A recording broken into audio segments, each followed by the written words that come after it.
You're live. Good morning. I'm Harlan County Judge Executive Dan Mosley, and proud to be also the co-coordinator of the Polk Sallet Festival. I've got to do this for now, this being my 15th year, co-coordinating the festival over the last few years with Harlan Tourism Director Brandon Pennington, but started coordinating this annual event in 2006, and it's been an evolving festival over the years, and I'm happy to have with me this morning our local historian and Board of Trustees member over at Pine Mountain Settlement School, Dr. James Greene, and also a very well-known author here in Kentucky, Georgella Lyon, who is also the daughter of the longtime executive director of the Harlan County Chamber of Commerce, Gladys Hoskins, who coordinated the Polk Sallet Festival for many, many years as well. So thank you all for joining me today to talk about the history of Polk Sallet and the history of the Polk Sallet Festival. Glad to be here. Very nice to be with you. Well, we'll start, guys, and with the kind of Polk Sallet in general. There's a lot of people that I run into across the state and nation, whether it's when I have a Polk Sallet Festival T-shirt on from previous years, or they hear that we're having a festival in Harlan County. Usually their first question is, what is Polk Sallet? So, Dr. Greene, I'm going to start with you first. This is a weed that has grown in these hills for many, many years. And I know later on we'll talk about how the festival was conceived. But let's start out by talking about Polk Sallet and whether you like it or you don't in a meal. Well, one of the things about Polk Sallet that I think is kind of interesting, of course, it is a plant, and it grows all over the South. I'm not sure how far north it grows, but it does grow all over the South. And I learned recently from the internet, because I was curious when I was going to be talking about this, that the word poke comes from a Powhatan Indian word that means red dye, and they used it for several different plants.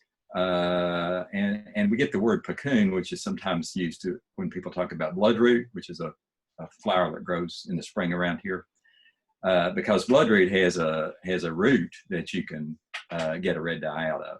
But the poke has those berries, which also yield a red dye. And so the Indians were using that both for both of those plants to get different kinds of red dyes. So I thought it was very interesting that word poke, because I've always wondered where did that come from. But it's actually an Indian term. And of course, one of the things that is interesting to me is I thought about it because I thought about my grandparents, who all grew up on farms, never did seem to talk much about poke. And I was telling my wife, I said, I don't know if they ever ate it. And I think part of it, I think they regarded it as a noxious weed because, first of all, it's toxic to livestock. And secondly, because I have it growing around my place a little bit, it's hard to get it out of there. It's very tenacious. And you try to get rid of it, you really have to, if you want to dig it up, you're going to have to dig to get rid of it. So in that sense, not everybody was probably a fan of poke. But one of the things that I think too that is sort of neat about this plant, because I like plants anyway, just to look at flowers and take photographs and stuff. It has very beautiful berries, and they look luscious. They look like something that you really want to put in your mouth. But I also know that if you put it in your mouth, you're gonna be sorry, because they are toxic. And if you ate several of them, you might be in big trouble. But it can have a lot of negative effects, which are also related to some of the properties that the old timers liked, because they used it, for example, as a spring tonic to sort of clean themselves out. So there's a lot of aspects to this plant that are interesting, but it is one that you can't mess around with. You want to be careful. If you're going to eat it, you have to cook it a certain way, or it's dangerous. I don't know. Georgella, do you want to add something? I remember making ink out of the berries when I was a kid. You know, that was an exciting thing to do, was to get. Of course, by the time it gets that big, you wouldn't eat it anyway, right? You only eat it the first beginning leaves in the spring. And I think that in the early days when my mother was in charge of it, they actually picked poke. I mean, it was local and frozen. And that was what was served, but then eventually it had to come from elsewhere. But am I right in that? I've heard that too, and I think one of the factors, it has to be the first shoots. You don't want to wait up in the summer. And you know, originally the Poke Sallet Festival was later in the summer than it is now, because I remember, like in the '60s, it was the very last weekend of June, and so by that time, you know, you've got a little probably a little time difference on the plant. I don't know that much about the exact time when you should pick it, but that's probably a reason. Plus, to get that amount of poke, it probably was a safeguard to be sure they had some. Right. The and I hadn't eaten a poke salad meal until after I'd graduated high school, and well before I ever started coordinating the festival. I remember one year eating a poke salad meal, and at first I really didn't like it, but after it was one of those things that was kind of like an acquired taste. Like you didn't really like it the first time you ate it, but then you thought, man, I wouldn't mind having a poke salad meal again. So it kind of grew on you, I suppose. There was I've got some information here that Gladys had shared with me back 2006, 2007, in that time frame, that Charlotte Nolan, well-known Harlan County, and had shared with her. And one of them was about the actual history of poke salad growing in these hills. I'm gonna, if you'll indulge me, I'll share this with you. Poke, an indigenous mountain green, which is being honored today at this annual Harlan County Poke Salad Festival, has a long and honorable history dating back to the original inhabitants of this area, the Indians. Long before any of us ever heard of penicillin or streptomycin, our forefathers and the Indians were relying upon poke and sassafras tea to tone up the body after a long winter of sluggishness. Health depended then more upon the herbs of the land than any concoction brewed in laboratories by scientists and chemists. There just was no other resource. In addition to the medicinal properties credited to poke by our forefathers, poke was a valuable food to those hardy pioneers in these Appalachian mountains. Poke carried many pioneer families through the spring when the last of the old crop of potatoes was gone and the new one hadn't come in, along with other vegetables. Our forefathers regarded poke as one of the bounties of nature, for the pioneers didn't have to spend any time cultivating it as they did with other crops. The mountaineer could spend his time hunting and fishing while his wife and young'uns harvested the bountiful natural poke crop. Because poke was the communal property of everyone and yet actually belonged to no one, a mountain mythology created the office of poke warden to protect the bountiful supply of poke against the greedy early birds who cut the poke too early or who trimmed it too far beneath the ground. The office of poke warden was created. The poke warden's authority lay not within the written or common law, but was limited to shaming the culprits who violated the unwritten code of the hills on the proper time and way to harvest one of nature's bounties. I think that last part's very entertaining because at one of the festivals in the '60s, the governor of Kentucky was designated the chief poke warden for Harlan County. So it's kind of, I wonder to what degree that's actually true, to what degree that was fabrication. But I wanted to mention about the medicinal properties. It is interesting because there's a lot of different things that have been claimed for it. And some people think that they really like to use it because they were afflicted with hookworm and some other parasites like that. where they ran around barefoot and they didn't have good sanitation. And it can be used for that purpose as a vermifuge. But I was reading this morning in preparation for our discussion a little bit online, and there was an article that's come out from a pharmacological research group about that poke contains proteins that can be used in it as an antiviral agent, and that it could have properties that would affect things like influenza and HIV and herpes, which made me think, well, maybe some of these people that are looking for a cure for COVID might ought to look into that. But now, in saying that, I want to caution people that this research was done using the protein that had been refined from the plant in a lab, and you would not want to use that if you got the coronavirus to try to cure yourself, because it would probably end up killing you. So I'm not advocating that. But just say, wouldn't that be interesting though, if they studied that and they found out that it would work against COVID-19? That would be very interesting. Georgella, what do you remember about poke salad meals growing up here in these hills? Well, one thing I remember is the ride over to Stone Mountain Park. By the time I got there, I was so car sick, I really didn't want to eat anything. So I had to run around in the fresh air for a while before I was ready for the meal. I remember the politicians speaking at Stone Mountain, and that was a big part of it. I always loved the corn cakes. That was the part that I thought was so good. And I remember, of course, going to the art show. Seems like there was a car show, an antique car show. The Miss Harlan County pageant. One year there was a poetry reading at the library in the basement. I remember being part of that.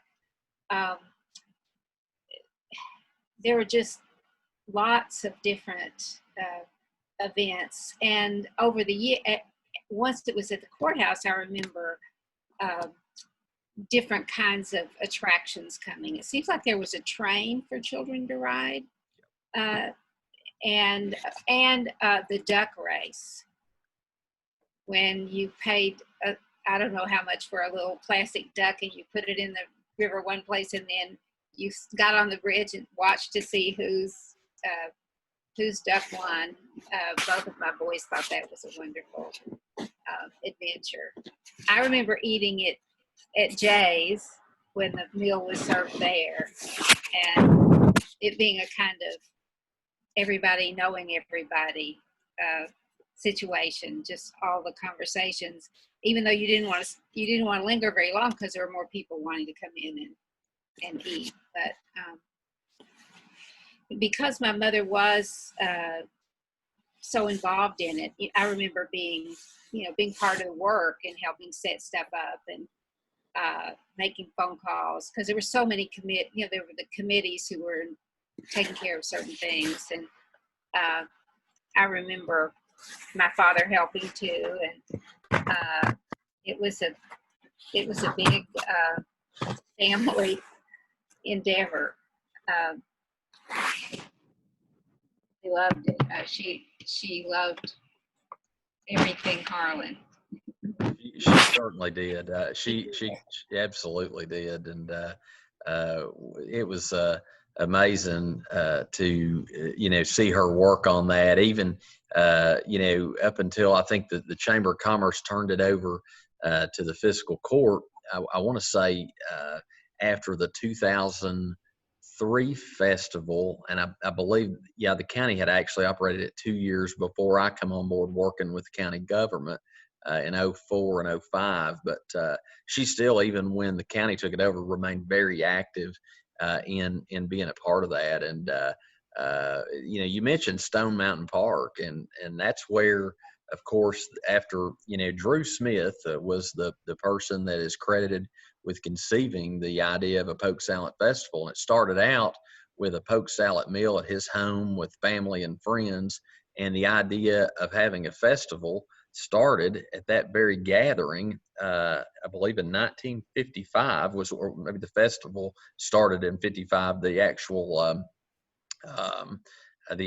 meal with family and friends was the year before that. But another one of these articles that Charlotte had given to Gladys and Gladys had given to me says Polk has had recipes made for it, songs written about it, a warden appointed to protect it, and there's even a festival honoring this magnificent weed. The fame of Polk has become legend. That is one of the reasons why a young businessman by the name of Drew Smith decided to hold a festival in its honor in 1955.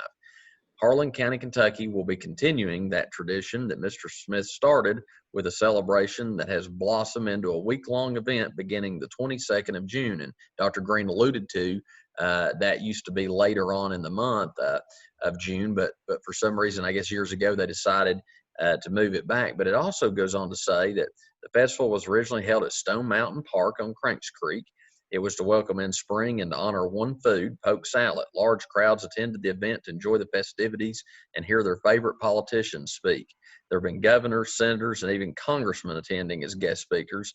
The festival moved across Pine Mountain to Pine Mountain Settlement School, where it was held, we think, I don't know what years, but we know based on this article that it moved to the courthouse in 1985.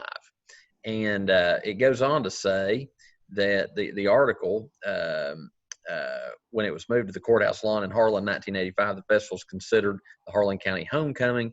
Mountain mythology states that Polk Eating Day is an occasion of the greatest gathering of mountain folk.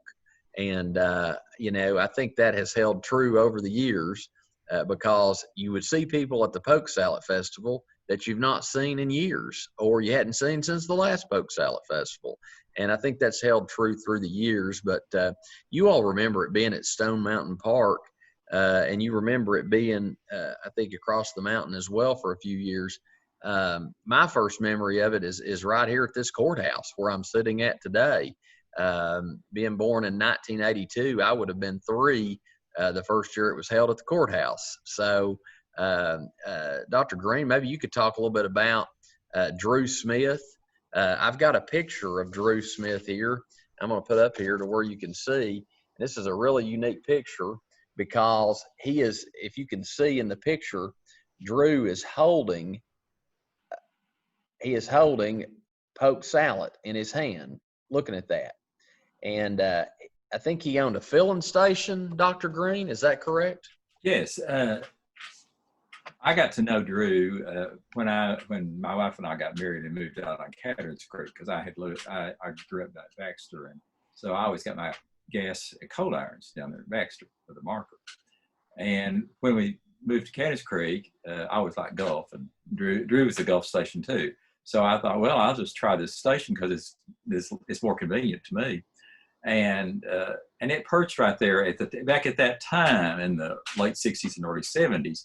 There was a hill because the way the road went to down to the bridge, you went down. It's been leveled off with the bypass, but you went down, and it was a pretty good little hill, which we all call Drew's Hill. And in the winter, we all a bunch of teachers and I would go into school together. And we always wondered what it was going to be like when we got to Drew's Hill, and you did not want to get stopped on the hill because there was no traffic light at the top, and getting out, you had to take your chance when you got up to the top. But I remember that real vividly. But Drew had this filling station and a little restaurant and store that was all perched right there on the very edge of the road, and then you just started down the hill right beside it. But I would pull over there, and then when my girls were little, he'd come out and he would joke around with them. He had a really good personality. And my impression of Drew, because I knew him mainly just by dealings with him, getting gas and stuff and talking to him, but he was very committed to Harlan County, and he wanted to put Harlan County in the map. A lot of these guys that helped start the festival were really looking for a way to make our county known and to begin to build the tourism. Now, one of the things, we struggle with our economy all the time about what should we do, and we know that we can't be dependent totally on coal, and we know that much more now than we used to.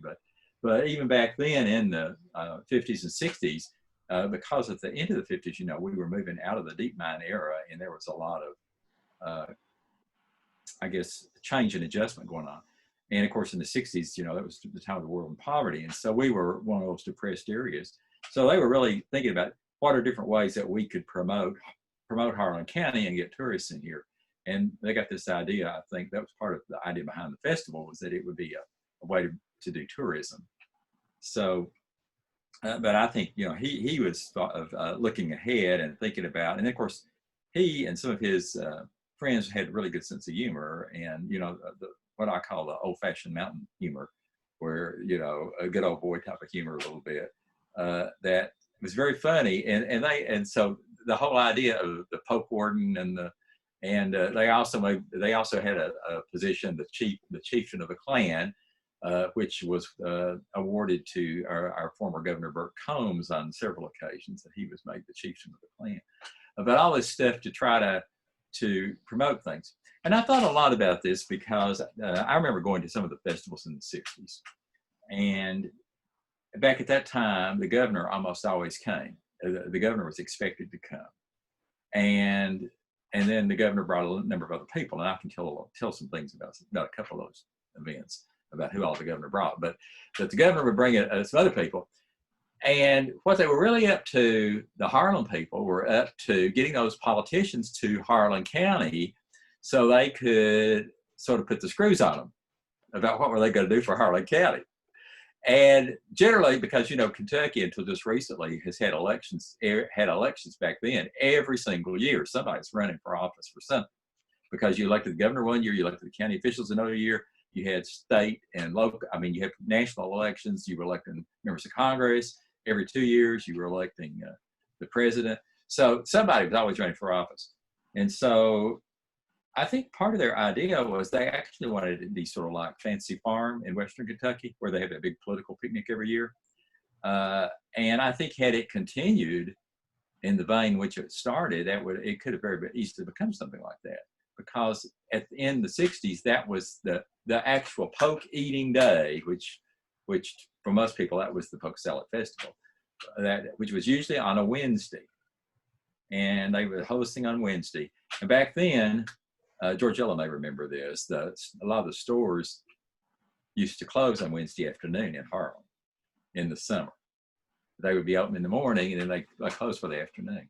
So they used Wednesday because that way they could get people from downtown, people out of town. They wouldn't have an excuse, you know, they get to go shopping. They can come up to the park, because, you know, I'm not sure how many miles that is up to the park, but it's a little bit of a drive from downtown. So the courthouse would close up because no respectable county official was going to be caught anywhere except up there, because there's too much going on. They had too much at stake. And I used to watch them work the crowds. The county officials would all be out there shaking hands and slapping people in the back, and they were all working, you know, thinking about the next election. And then their opposition was also out there doing the very same thing. So, yeah, it was quite entertaining. And of course, I was young. I had just I just gotten out of college actually when I started going, because I didn't, one of the first few festivals I was in college. But so I was just fascinated by all of it, you know, watching these old timers. And the old time politicians were very entertaining, because to them, politics was the game. And they got a big kick out of, you know, just the wheeling and dealing they were doing. It was theater. Oh, yeah. Yeah. We haven't really said anything about there always being music as part of it. And of course, Junior Deaton wrote the song, the Poke Sallet song, and he always performed along with some other bands. I was wondering if the artwork he created that shows the courthouse, it's three-dimensional with the figures of people standing. It was in the drugstore at one time in the window where it was displayed. But was that, I didn't know if that was supposed to be during the festival or if that was just just his imagining of other, the many times people were gathered there, and also what happened to it, because it was really, it was wonderful.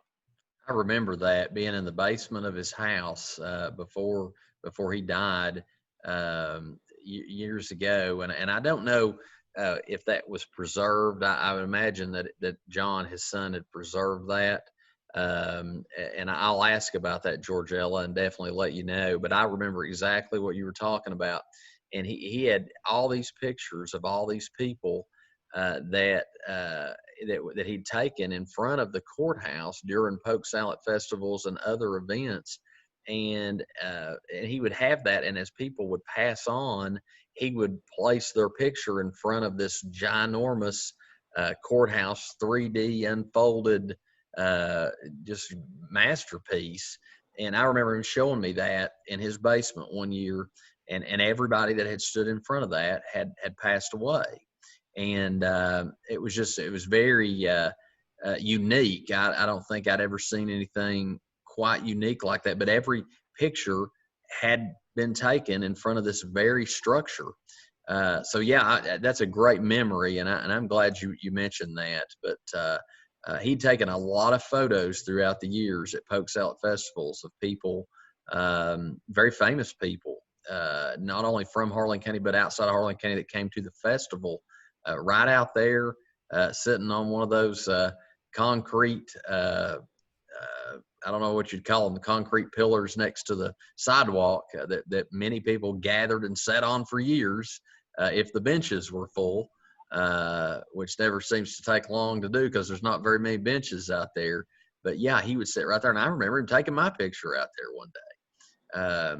I thought it was really powerful. And when I saw the first Higher Ground play up at Southeast, and there was a moment when it was a sequence where they would name names and say, well, like I remember my father was one of them. They said, Bob Hoskins, I remember you.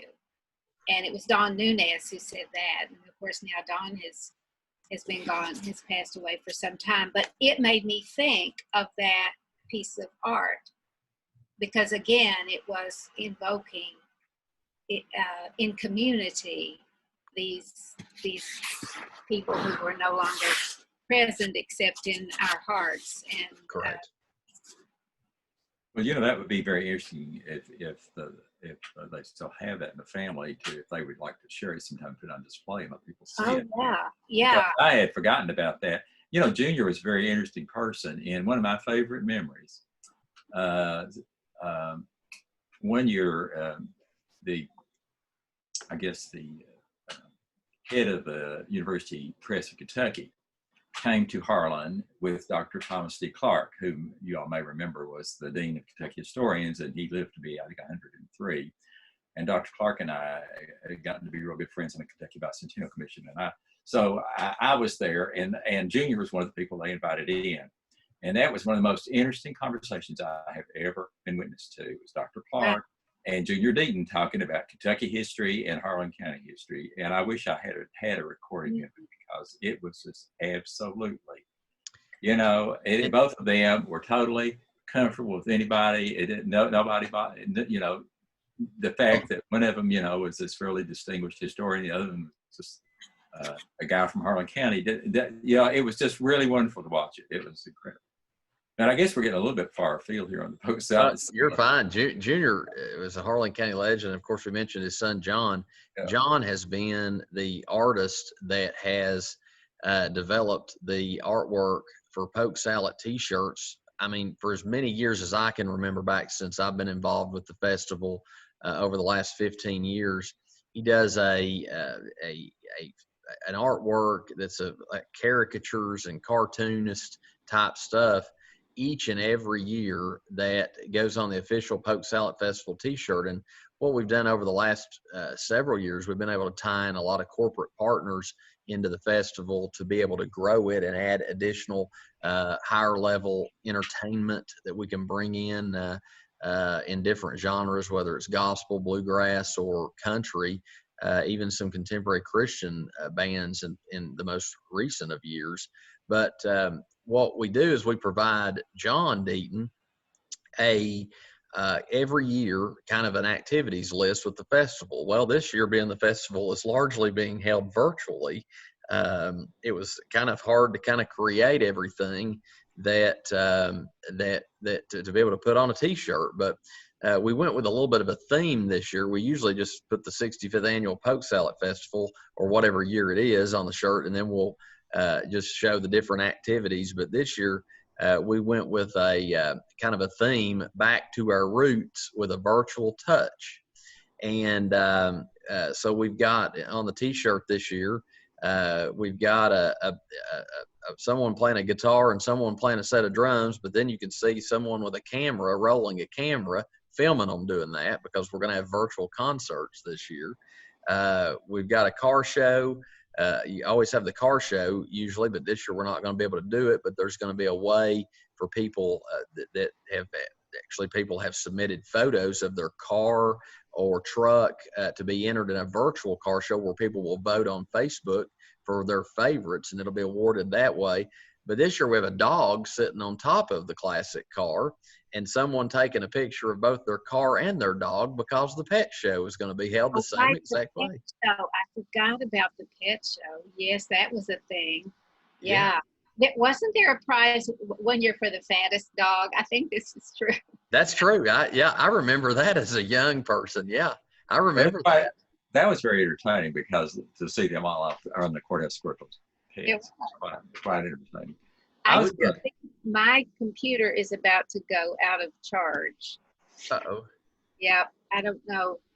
Well, Georgella, if you would, before it goes out of charge, just talk about your mom and you know, her coordinating this thing for many, many years. She was definitely a legendary figure in Harlan County. Just talk about what that meant to her and what it meant to you growing up. I think from my mother, who grew up all over the mountains of Eastern Kentucky and born in East Tennessee, went to 14 different schools between first grade and high school graduation in Harlan. When she settled in Harlan, Harlan became her home, like that she never had, you know, her family was her home, but she'd never had a long-term home. And so, anything she could do to strengthen community and bring people together, she really worked to do it. And the Poke Sallet Festival was a celebration of that. And so she really loved seeing it grow, and people come forward with ideas for new events and figuring out how to make that possible and how to get funding. And of course, as you know, something like that doesn't just happen the week it happens. It's a whole, you know, it's like the Christmas parade when they start planning that in May or whatever. So we always start January. Well, yeah. See, I've forgotten. But so it was a year-long project with bringing so many people together to work on it. But that's what she liked to do, and was really good at doing. So it was always totally exhausting by the time it was over. It was because it was also really hot, you know. Yeah. Especially if it was at the end, when it was at the end of June. But she loved it, and she would love that it's going on. She sure would. She enjoyed it, and I know she would. You all remember these buttons? Oh yeah. Yeah. And Dr. Greene, you were talking about those certificates. There's one of the, Philip Smith brought me a box of these, and it identifies the signatures, the Poke Sallet Pappy and the Chief Poke Warden to sign the certificates for honorary Harlan County citizens. So Philip Smith, Drew Smith's son, had found this box and brought these to me back a couple of years ago, and really neat to see stuff like this from festivals of past. Yeah, Drew was the Poke Sallet Pappy. That was right. That, yeah. Indisputable title, and I was just going to say about Gladys, because Georgella's mother was just a really wonderful person. But I always, when I think of her, I think of someone who was a real ambassador for Harlan County, because everywhere she went, she knew how to speak about Harlan County. She always made a really good impression for Harlan County. But she was just that kind of person, because she was one of those people that was very gracious and you just enjoyed talking to her. But I always felt like that she was one of our best assets as far as connecting with people, away from Harlan and trying to get them interested in Harlan County. So. And she would find out, and she could meet a few people. She would find somebody who, if they weren't from Harlan County, they were at least from Perry County. She would. She was always an ambassador, and also she was really good at making people feel at home. So that was a wonderful part of it. She helped with the All Kentucky Cities. She helped when Harlan won that designation. There were just so many things. The flood wall. I remember when she testified before a Senate committee hearing in D.C. To help that happen after the 77 flood. So there's a great legacy of her work. And I gave papers to Southeast Community College and Technical College. After she passed away, Larry LaFollette was the person in charge there, because I felt like that should be organized and studied, and it's a history of, it touches on so much of Harlan County history, and then it's a history of my mother's work for the community. Well, in her work, Georgella, continues to have an impact. I mean, you think about her and Don Nunez were the two that convinced the Harlan City Council to create a tourism commission to generate the tourism tax through restaurants and lodging that built the convention center. And what a monumental facility that has been for our community, not just for festivals now annually, but for wedding receptions and reunions. And most recently, we just constructed a new stage down in the parking lot that is permanent, hosted Harlan High School's graduation, because they couldn't have a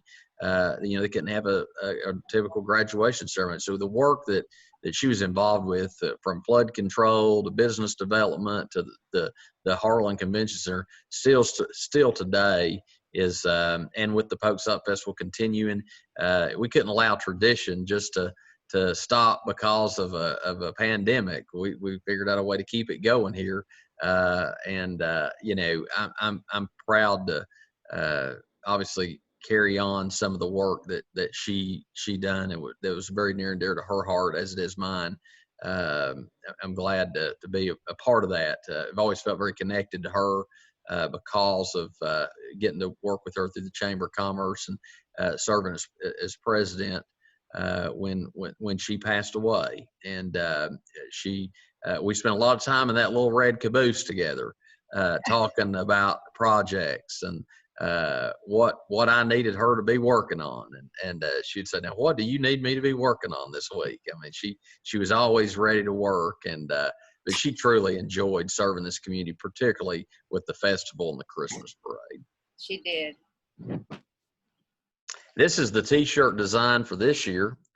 Put it up here. I don't know if you all can see much about it, but it has the governor on there because mass gatherings are not allowed. So the festival's much different this year. You can see that.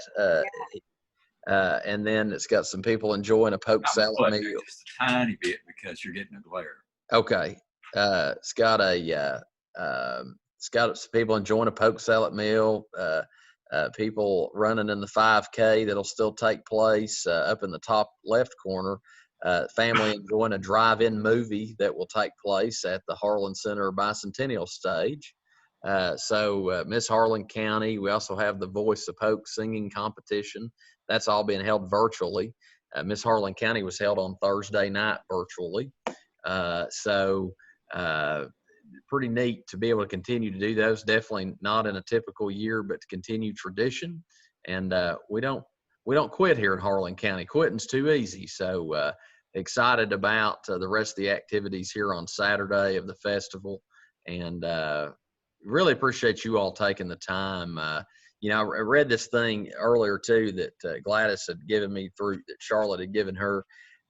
When Drew Smith invited a few of his friends to share a good poke dinner with him, he started a tradition and celebration which has grown each year. The Poke Sallet Festival is the second oldest festival in Kentucky. Mr. Smith liked poke.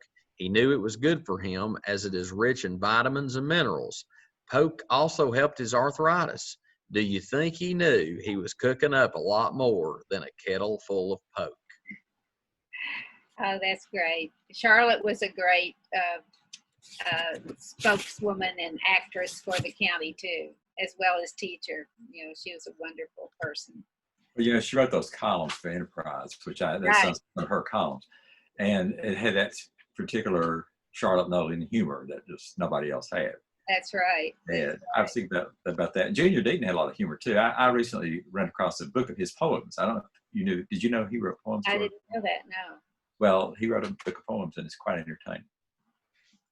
Very, very, very much his style, and so we've had a lot of very interesting people and who've been from Harlan and Harlan County, and I think we sometimes don't always stop and remember these people the way we should. It's important. It's very important. Very, very important. Well, I thank you all for helping us, give everyone a little bit of a history lesson about poke through the years, not only about the festival itself and where it's been and how it's changed and evolved through times. And now we've evolved into who would have ever thought that, most of a festival would have been held on a computer or through, virtual means as we've had to do this year because of the pandemic. But we've made it through another festival.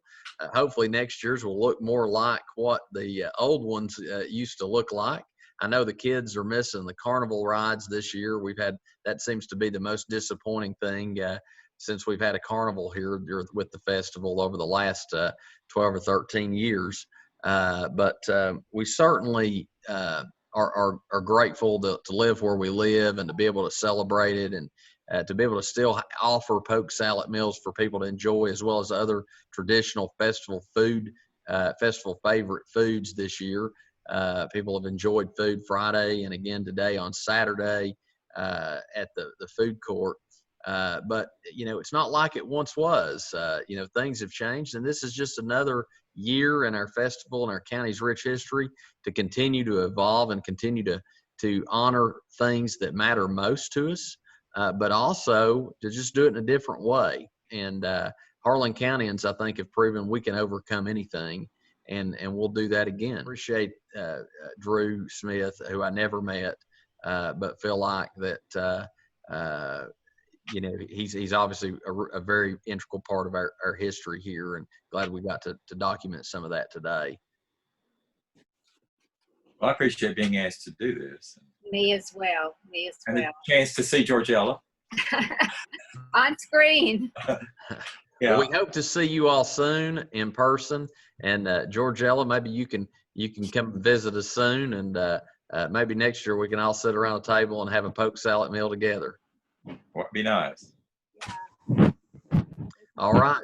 Well, thanks again, guys, and for being a part of this. This has been the Poke Sallet Festival history lesson, Poke Sallet through the years.